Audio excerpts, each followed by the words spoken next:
அனைவருக்கும் எங்களின் சேனலின் சார்பாக அன்பான வணக்கங்கள். இன்னைக்கு இந்த பதிவுல நாம என்ன பார்க்க இருக்கோம் என்றால், அணில் அடிக்கடி உங்க வீட்டுக்கு வருதாங்க. அதாவது நீங்க வீட்ல காகத்துக்கு வைத்திருக்கலாம். அந்த உணவை சாப்பிடுதாங்க. அதனால என்ன பலன் அப்படிங்கிறத இந்த பதிவுல நாம பார்க்கலாம். வாஸ்து சாஸ்திரத்தின் படியும், ஜோதிடவியலின் படியும் நாம தினமும் எதிர்நோக்கக்கூடிய சில சின்ன சின்ன நிகழ்வுகள் எல்லாம் நம்ம வாழ்க்கையில நடக்கப் போற நல்லதையும், கெட்டதையும் குறிக்கிறதாக இருக்கு. சிலர் எல்லாம் இத நம்ப மாட்டாங்க. ஆனால் உண்மை. சில சமயம் இந்த வெட்டுக்கிளி எல்லாம் அதிகம் வராது வீட்டுக்குள்ள. பச்சை கலர்ல இருக்கும் பாருங்க. அந்த வெட்டுக்கிளி வந்தது அப்படின்னா பணவரவை குறிக்கும். காகம் வந்து கத்துச்சுன்னா சில சமயம் நல்லதையும், சில சமயம் நமக்கு வரப்போகிற கெடுதலையும் குறிக்கும். இந்த மாதிரி நமக்கு வரக்கூடிய நன்மையும் கெட்டதையும் சில உயிரினங்கள் நமக்கு உணர்த்தும். நம்ம வாழ்க்கையில நடக்கக்கூடிய மகிழ்ச்சி, செல்வம், அதிர்ஷ்டம் போன்ற நல்ல விஷயங்கள் இந்த சில உயிரினங்கள் உணர்த்தும். அதுபோல இந்த அணில் வீட்டுக்குள்ள வந்துச்சுன்னா என்ன பலன் அப்படிங்கிறத பார்க்கலாம். இந்த ஆமை அப்படிங்கிறது பார்த்தீங்கன்னா விஷ்ணுவோட அவதாரம் அப்படின்னு சொல்லுவாங்க. கிளி அப்படிங்கிறது குபேரருடைய தொடர்புடையது அப்படின்னு சொல்லுவாங்க. தவளை அப்படிங்கிறது முன்னோர்களோட ஆன்மா அப்படின்னு சொல்லுவாங்க. ஒவ்வொரு உயிரினங்களும் ஒவ்வொன்றோட தொடர்புடையது. நம்ம வீட்டுல குருவி கூடு கட்டுச்சு, அணில் கூடு கட்டுச்சு, பட்டாம்பூச்சி வருது அப்படின்னா என்ன பலன் அப்படிங்கிறத முன்னோர்கள் சொல்லியிருக்காங்க. இந்த கிராமங்களில் வசிப்பவர்கள் இந்த செடி கொடி இருக்கிற இடத்துல எல்லாம் இந்த அணில் வந்துட்டு போகும். சில இடங்களில் நகர்ப்புறங்களில் பட்டாம்பூச்சி நமக்கு வரக்கூடிய நல்லதையும் கெட்டதையும் உணர்த்துவதற்காக வரும். இது போல சில உயிரினங்கள் இடத்திலும் மட்டும் ஒரு தனித்துவம் வாய்ந்த விஷயம் இருக்கு. அந்த வகையில் அணில் வீட்டுக்கு வந்தது அப்படின்னா உங்களுக்கு அதிர்ஷ்டம் வரப்போகுது அப்படிங்கிறது தான் அர்த்தம்.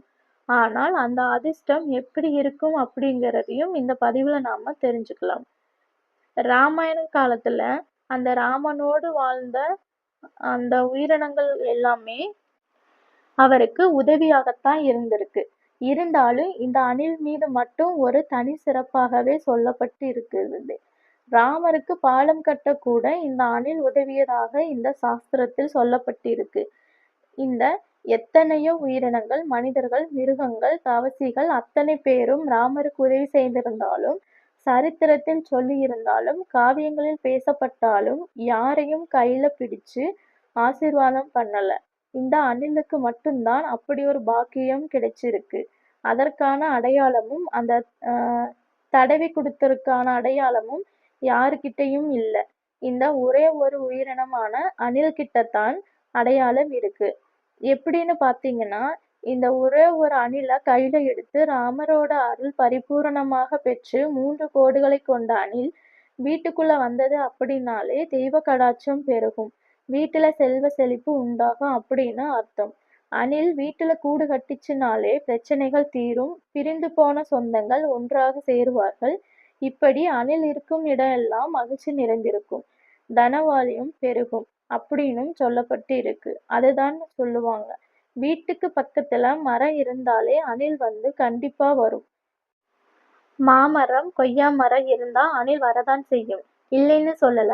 ஆனால் நம்ம வைக்கக்கூடிய உணவை நம்ம பார்க்கிற அப்பவே அந்த அணில் வந்து அந்த உணவை எடுத்துச்சுன்னா அந்த ஸ்ரீராமருடைய அருள் நமக்கு பரிபூரணமாக அந்த அணில் மூலமா கிடைக்குது அப்படின்னு அர்த்தம்.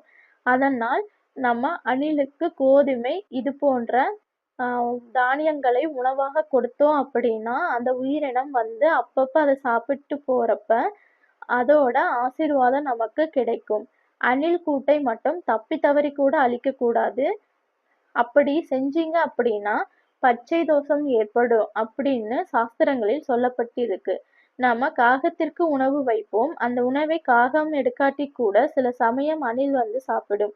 அது மாதிரி இருக்கிறப்ப நம்ம வீட்டுல வந்து பொருளாதார நிலை அதிகரிக்கும், பண வருமானம் அதிகரிக்கும். குடும்பத்துல சகோதர சகோதரிக்கு இடையே இல்ல கணவன் மனைவிக்கு இடையே சண்டை சச்சரவு இருக்குன்னா அந்த சண்டை சச்சரவுகள் எல்லாம் நீங்கி வேறுபாடுகள் நீங்கி ஒற்றுமை பலப்படும். அதனால அணில் வந்து உங்க வீட்டுக்குள்ளேயே வந்துருச்சுன்னா உங்க வீட்டுல வந்து பண வருமானம் அதிகரிக்கும், லக்ஷ்மி கடாட்சம் கிடைக்கும் அப்படிங்கிறதுதான் அர்த்தம். சரி நண்பர்களே, இன்னைக்கான பதிவு இவ்வளவுதான். வீடியோ பிடிச்சிருந்தால் லைக் பண்ணிக்கோங்க. அப்படியே நம் சேனலையும் சப்ஸ்கிரைப் பண்ணி சப்போர்ட் பண்ணுங்க. தொடர்ந்து இணைந்திருங்கள். அடுத்த ஒரு பதிவில் சந்திக்கும் வரை நன்றி, வணக்கம்.